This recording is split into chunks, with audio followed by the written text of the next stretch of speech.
मनजोत कालरा एक ऐसा नाम जो एक समय पर भारतीय क्रिकेट का उभरता हुआ सितारा था। 2018 के अंडर 19 वर्ल्ड कप में उन्होंने अपने धमाकेदार प्रदर्शन से भारतीय टीम को चैंपियन बनाने में अहम भूमिका निभाई थी। फाइनल में उनके शतक ने हर किसी का दिल जीत लिया था और उन्हें भविष्य का स्टार घोषित किया गया। उनकी बैटिंग से प्रभावित होकर कपिल देव जैसे महान क्रिकेटर ने भी उनकी प्रशंसा करते हुए कहा कि इनमें युवराज और रैना की छाप नजर आती है। तो इस बात से आप इस खिलाड़ी के टैलेंट का अंदाजा लगा ही सकते हैं। लेकिन ऐसा क्या होता है कि इंडिया अपने future star opening left hander batsman को खो देता है? क्यों मनजोत कालरा ने क्रिकेट को छोड़ करके यूट्यूब चैनल पर काम करने का निर्णय लिया? क्यों इतना टैलेंट होने के बावजूद भी मनजोत कालरा इंडियन टीम के लिए सिर्फ एक उम्मीद बन करके रह जाते हैं? क्या सच में एज फ्रॉड की वजह से उनको टीम से बाहर कर दिया जाता है या फिर बात कुछ और ही है? जानेंगे मनजोत कालरा की पूरी कहानी इस वीडियो में। मनजोत कालरा का जन्म 15 जनवरी 1999 को प्रवीण कुमार और रंजीत कौर के घर दिल्ली में हुआ। इनके पिताजी का खुद का बिजनेस है और मां हाउसवाइफ है। मनजोत ने अपनी शुरुआती पढ़ाई London convent school Rohini Delhi और बाल भारती पब्लिक स्कूल रोहिणी दिल्ली में ही पूरी की है। अगर हम बात करें इनके क्रिकेट के दुनिया में कदम रखने की, तो शुरुआती दौर में ये अपने भाई के साथ क्रिकेट के मैदान में जाया करते थे, क्योंकि इनके भाई भी क्रिकेटर रह चुके हैं। ग्राउंड पर ये बच्चों को खेलते देखते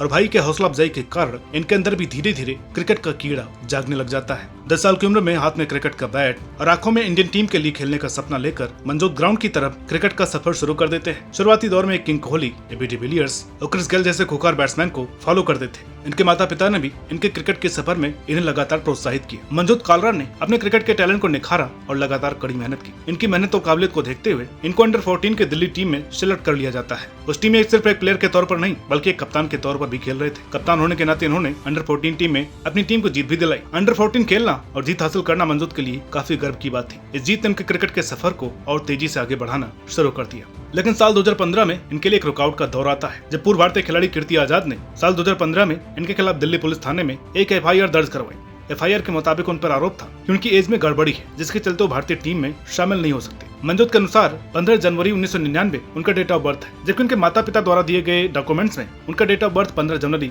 1998 था। ऐसा केस सिर्फ मनजोत कालरा के ऊपर नहीं लगा था, बल्कि दिल्ली के लगभग 30 से 40 खिलाड़ियों पर ये केस लगाया गया था। लेकिन उनमें से काफी प्लेयर्स ऐसे थे जो इस क्रिकेट नहीं खेलते थे और कईयों ने तो दिल्ली स्टेट को छोड़ करके कोई और स्टेट चुन लिया था। लेकिन ये केस मनजोत कालरा के लिए ज्यादा दिन तक ओपन नहीं रहता। हालांकि इस बात की खबर सिर्फ उनके माता पिता को थी। मनजोत कालरा को ये बात अभी तक नहीं पता थी। बाद में सब कुछ ठीक हो जाता है और पहले की तरह मनजोत बिना किसी रुकावट के क्रिकेट का सफर जारी रखते हैं। आगे चलकर के अंडर 16 में कुछ साल इन्होंने अपना समय बिताया और कड़ी मेहनत के साथ अपना प्रदर्शन जारी रखा। अंडर 16 क्रिकेट में दिल्ली का प्रतिनिधित्व भी किया। साल 2018 ये साल मनजोत कालरा के लिए एक सुनहरा साल था। इस साल उन्होंने अंडर 19 में अपना कदम रखा। अंडर 19 एशिया कप और अंडर 19 इंग्लैंड सीरीज में भी हिस्सा लिया। लगातार परफॉर्मेंस देने के बाद इनका नाम अंडर 19 वर्ल्ड कप में शामिल हो गया। इसी के एक साल बाद 2019 में IPL का भी दरवाजा इनके लिए खुल जाता है। 2019 में 20 लाख के बेस प्राइस पर मनजोत कालरा को दिल्ली कैपिटल्स ने अपनी टीम में शामिल किया। 2018 के अंडर 19 सेमीफाइनल में इन्होंने पाकिस्तान के खिलाफ 47 रन जड़ करके अपने जलवे बिखेर दिए। इनके परफॉर्मेंस की प्रतिक्रिया लगातार तेजी से बढ़ रही थी और देखते ही देखते जब इंडिया फाइनल में पहुंचा तो कालरा ने अपना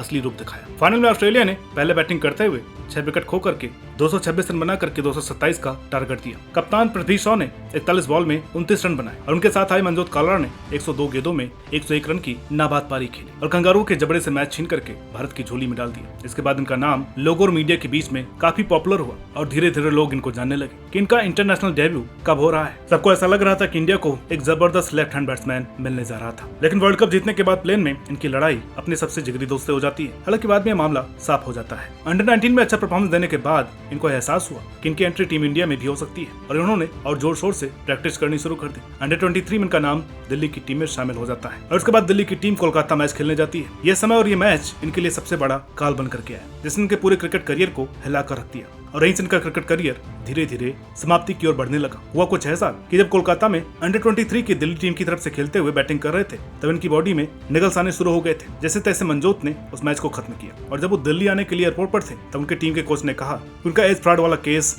दोबारा ओपन हो गया है। जब मनजोत अपने घर पहुंचे और इस केस की जांच पड़ताल करने के लिए इनके पेरेंट्स लॉयर के पास गए, तो ये पता चला कि इनको एक मैच का रेस्ट लेना पड़ेगा और आगे क्रिकेट खेलने से मना कर दिया गया। ये समय मनजोत के लिए कुछ अच्छा नहीं था, लेकिन उनके वकील ने केस जारी रखा और बाद में DDC ने इनके ऊपर से सारे बयानों को हटा दिया। अब ये कहीं भी और कोई भी टूर्नामेंट खेल सकते थे। अगला मैच जब ये मुंबई में खेलने के लिए गए और जब बैटिंग कर रहे थे, तो दोबारा इनके बैक में इंजरी हो जाती है और मनजोत रेस्ट पर चले जाते हैं। ट्रीटमेंट में पता चलता है कि इनके बैक और शोल्डर में फ्रैक्चर का इशू है जिसकी वजह से आगे लगातार मैच नहीं खेल सकते थे। 1.5 साल से 3 साल का एक लंबा ब्रेक लेने के कारण इनका क्रिकेटिंग सफर धीरे धीरे खत्म हो गया। एक इंटरव्यू में उन्होंने बताया कि जब इनका डाउनफॉल शुरू हुआ तो इन्हें काफी परेशानियों का सामना करना पड़ा, इन्हें मेंटल इशू भी हुए, लेकिन क्रिकेट का इतना जुनून था कि जब इनको इंजरी हुई थी उस समय भी ये जबरदस्त एफर्ट दिया करते थे ताकि कहीं न कहीं ये टीम इंडिया की तरफ से खेल सके, लेकिन शारीरिक चुनौती के कारण ये अपना खेल आगे नहीं बढ़ा सके। क्रिकेट छोड़ने के बाद आजकल मनजोत कालरा यूट्यूब पर पूरी तरह से एक्टिव है, तो पूरी डेडिकेशन के साथ यूट्यूब पर काम कर रहे हैं। बेशक मनजोत कालरा का नाम शारीरिक चुनौती की वजह से इंडियन क्रिकेट टीम में नहीं आ पाया, लेकिन क्रिकेट खेलने के दौरान जितने भी नॉलेज और एक्सपीरियंस इनको मिले